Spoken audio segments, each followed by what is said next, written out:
سلام علیکم. سلام. ببخشید یک چیز از شما پرسم؟ وقتتون رو زیاد نمیگیرم.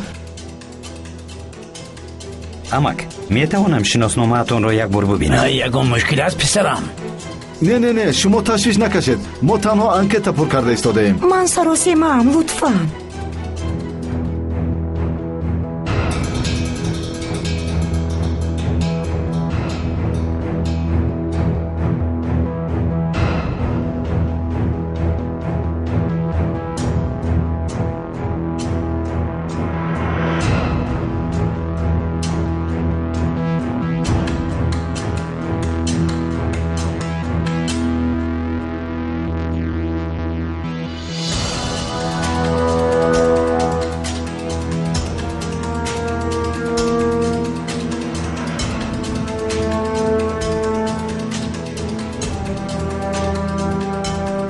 $490,000.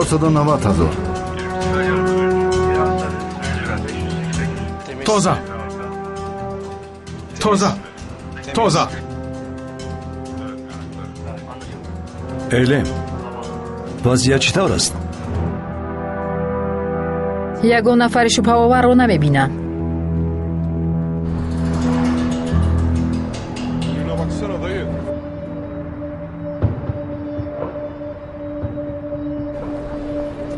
با همه گروه ها با مردی که پالتوی دراز دارد جدی اهمیت دهید. موی سری سیاه دارد و در دستش جزدانی ورزشی است. با همه گروه ها زود او را تفتیش کنید. من رو خبر میگیرم.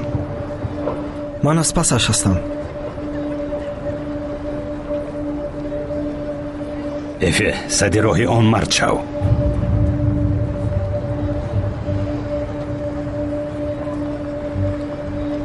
ببخشید جناب، شما رو یک لحظه ممکن؟ چیزی خریدن نمیخوام، تشکر. من هیچ چیز نمیفروشم. انکت پر میکنم. ببخشید سراسیمه، انکت نمیخواهم. آرام شوید امک، چرا رد میکنید؟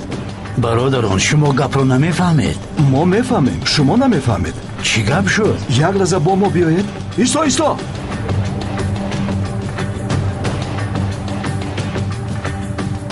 به طرف شمال می رود. افه او به تو نزدیک است.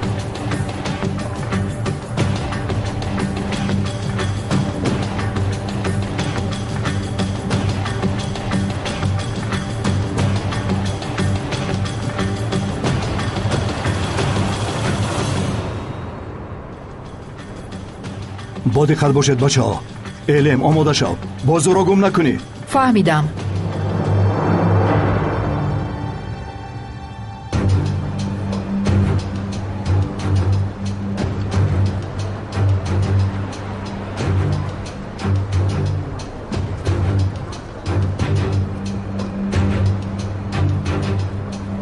کجا شدو؟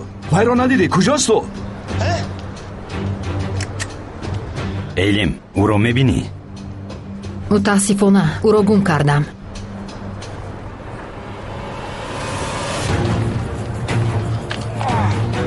من دستگیرش کردم قماندان.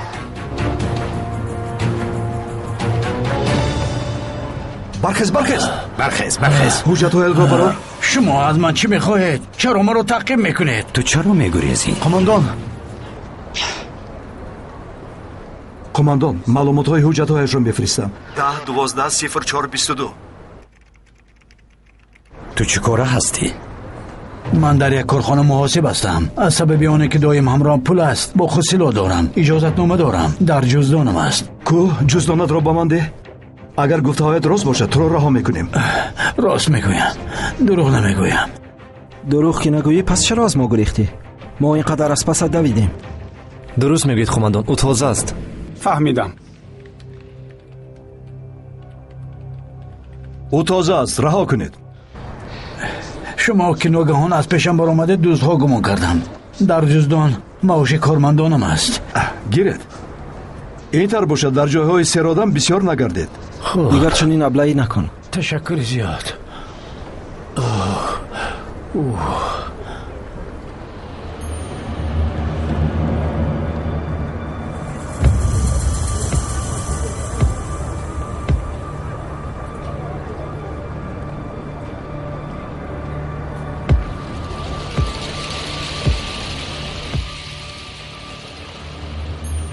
وقت رفته ایستاده است. اعلام قرباتک وضعیت چطور است؟